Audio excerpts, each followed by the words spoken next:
Semuanya, kami dari kelompok 6 Research Based Learning TPB 50 ITERA. Di sini kami ingin mempresentasikan hasil kerja kami mengenai penerapan gaya Lorentz dalam kehidupan sehari-hari dengan alat bel listrik sederhana. Sebelumnya, izinkan saya untuk memperkenalkan anggota dari kelompok ini ya.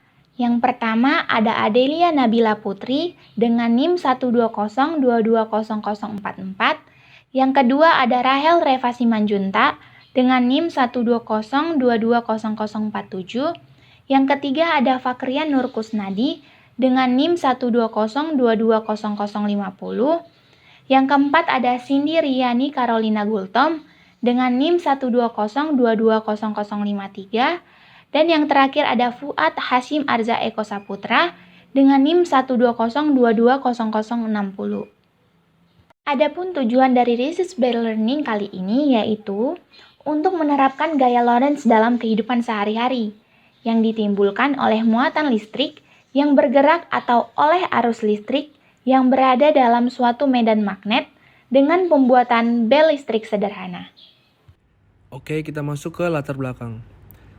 Gaya Lorentz adalah gaya dalam bidang fisika yang ditimbulkan oleh muatan listrik yang bergerak atau oleh arus listrik yang berada dalam suatu medan magnet. Jika ada sebuah penghantar yang dialiri arus listrik dan penghantar tersebut berada dalam medan magnetik, maka akan timbul gaya yang disebut dengan nama gaya magnetik atau dikenal juga nama gaya Lorentz. Arah dari gaya Lorentz selalu tegak lurus dengan arah kuat arus listrik dan induksi magnetik yang ada. Arah gaya ini akan mengikuti arah maju skrup yang diputar dari vektor arah gerak muatan listrik ke arah medan magnet. Bel listrik digunakan sebagai alarm atau penanda untuk mempermudah manusia. Bel listrik ini berkaitan dengan sifat kemagnetan. Bel listrik pertama kali ditemukan oleh Joseph Henry tahun 1878. Contoh penerapan medan magnet terhadap pada bel listrik yang pertama kali ditemukan pada tahun 1878 dan mengalami perkembangan yang cepat dan praktis dengan alat yang manual kemudian dikembangkan lagi dengan menggunakan listrik dengan bunyi yang bervariasi. Dan lanjut ke teori dasar. Magnet adalah suatu benda yang secara alami dapat menarik benda-benda lain yang terbuat dari bahan logam.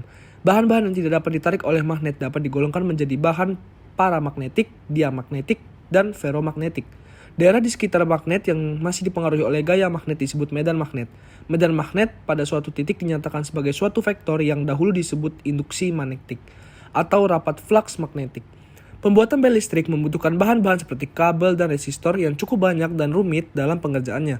Bisa juga dipergunakan PCB, print circuit board, untuk menggantikan fungsi kabel yang terlalu banyak dan terlihat tidak rapi. Namun, penggunaan PCB juga tidak membebaskan pembuatan bel dari alat-alat yang cukup banyak seperti resistor, speaker, dan lain-lain. Selain itu, penggunaan resistor membutuhkan pemahaman yang cukup tinggi dalam merangkainya sehingga tidak semua orang ataupun orang awam dapat merangkai resistor. Prinsip kerja dan rumus. Prinsip kerja. Dinamo berputar menggunakan tenaga dari baterai dengan lilitan benda kecil, lalu menyentuh permukaan kaleng sehingga menimbulkan bunyi bel. Rumusnya sebagai berikut. Pada kawat lurus, gaya magnet sama dengan muatan medan magnet dikalikan arus listrik pada kawat dikalikan panjang kawat dikalikan sin theta.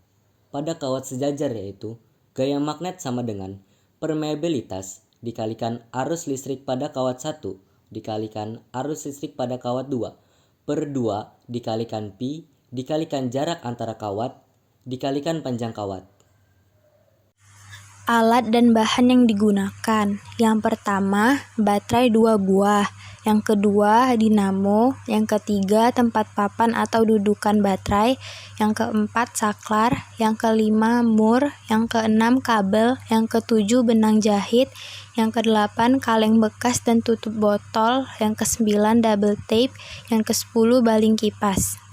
Cara pembuatan: yang pertama, siapkan alat dan bahan, lalu susun saklar, dinamo, dan dudukan baterai di atas papan. Lalu berikan double tape agar alat menempel di atas papan tersebut. Setelah itu, kaitkan masing-masing ujung kabel tersebut agar saklar, dinamo, dan dudukan baterai kabelnya menyatu. Letakkan baling kipas di atas dinamo dan di atas kipas letakkan benang tali dan mur.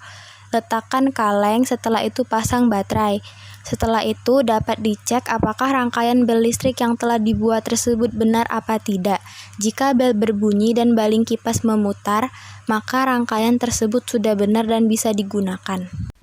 Kekurangan pada alat ini yaitu, bel ini memerlukan tegangan arus listrik yang cukup tinggi, agar alat bantu pemukul bel dapat bergerak dengan cepat untuk menjalankan bel supaya dapat berbunyi secara terus-menerus. Lalu, batu baterai dalam penggunaan bel listrik sederhana ini menjadi cepat mudah habis. Dan yang terakhir, bel listrik sederhana tidak dapat digunakan dalam jangka waktu yang panjang. Kelebihan dari alat bel listrik sederhana yang pertama adalah waktu pembuatan bel listrik sederhana ini relatif cepat karena cara pembuatannya yang sederhana dan tidak cukup rumit. Yang kedua, alat yang digunakan pada bel listrik ini sangatlah sederhana, mudah didapat, bahkan menggunakan barang bekas pakai yang berada di lingkungan sekitar kita. Jadi, keunikan alat dari bel listrik sederhana yang pertama adalah, dengan adanya bel listrik sederhana ini, kita tidak perlu lagi membeli bel dengan harga yang mahal. Cukup membuatnya dengan alat-alat yang sederhana yang dapat kita temukan dengan mudah. Kedua, penggunaannya juga tidak sulit, cukup dengan menekan tombol yang berada di rangkaian bel listrik sederhana. Keunikan yang terakhir dapat digunakan sebagai alat penanda, misalnya penanda datangnya tamu, penanda keamanan dan keselamatan, dan masih banyak lagi. Jadi yang terakhir, saran pengembangan alat pada bel listrik sederhana yaitu agar desain bisa dibuat lebih bagus dan juga menarik, dan juga membuat rangkaian yang lebih menarik tanpa papan kayu.